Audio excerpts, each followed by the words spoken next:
For months now, the senior leadership of the Canadian military have been bemoaning the crippling shortfall of personnel in the ranks. The Canadian Armed Forces must grow. We're short a lot of people. Before a parliamentary committee last year, Chief of the Defence Staff General Wayne Eyre acknowledged there are currently 16,500 vacant positions from a Canadian Armed Forces combined regular and reserve authorized strength of 101,000. There's just not enough Canadian forces to be able to do everything. The reason for this crisis is a combination of the CAF's failure to attract recruits while simultaneously failing to retain trained personnel. When it comes to one metric of personnel staffing, the Canadian Armed Forces, Army, Navy, and Air Force leaves all other militaries in the dust with its bloated, top-heavy senior command structure. It's time to target why the staffing shortage has not resulted in a reduced headquarters and fewer generals. In fact, there are more now than ever. For those who follow the affairs of the CAF closely, it will be understood that General Eyre's numbers are somewhat misleading. When you factor in all those serving personnel who are currently on sick leave, stress leave, maternity leave, paternity leave, retirement leave, and those personnel recruited but still awaiting trades training, those numbers make things far worse in reality than in Eyre's briefing notes. The lack of experienced trained technical staff means that ships companies cannot put to sea, planes lack pilots, and vehicles are inoperable due to maintenance delays. All of this leads to frustration and burnout for veteran service members, and as a result, they are retiring early. However, things are not bleak across the board, as all 138 permanent and temporary general officer and flag officer GOFO positions remain staffed at 100%. As the bottom falls out of the CAF rank and file level, the top offices remain filled to the brim.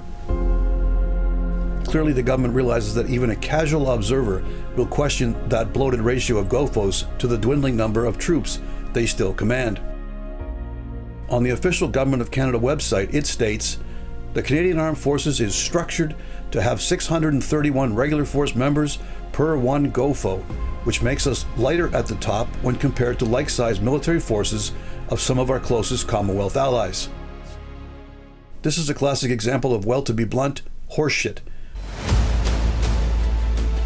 Our closest ally is the USA, and in 2017 their military had 900 GOFOs for a force of 1.3 million service members, which is a ratio of 1 to 1,400.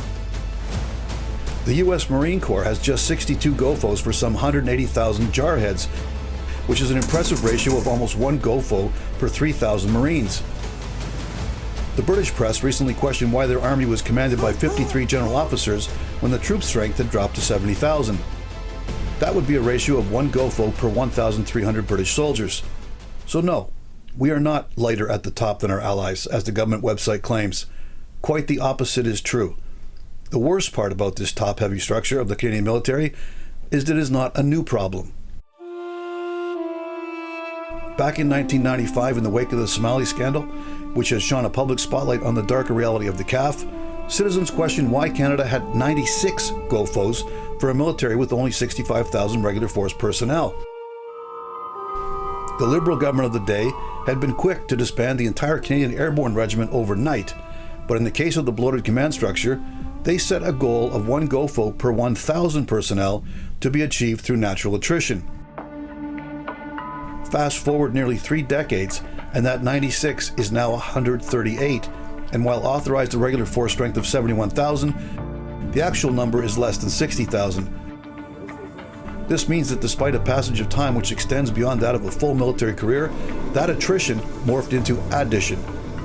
Given that the just-released Defense Policy Update, DPU, does not project the CAF addressing the present personnel shortfall before 2032, it is time to drastically slash the bloated leadership of the CAF. Later this summer, the retirement of General Eyre will open the door for the Liberals to start making good on that reduction through attrition that they once promised.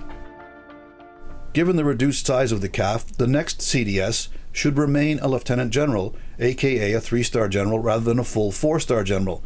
This would set in motion a pattern wherein the 11 current Lieutenant General positions would be reduced to that of a 2-star Major General as the incumbent Lieutenant Generals retire. Our NATO allies do not care how much gold braid our generals wear on their hats.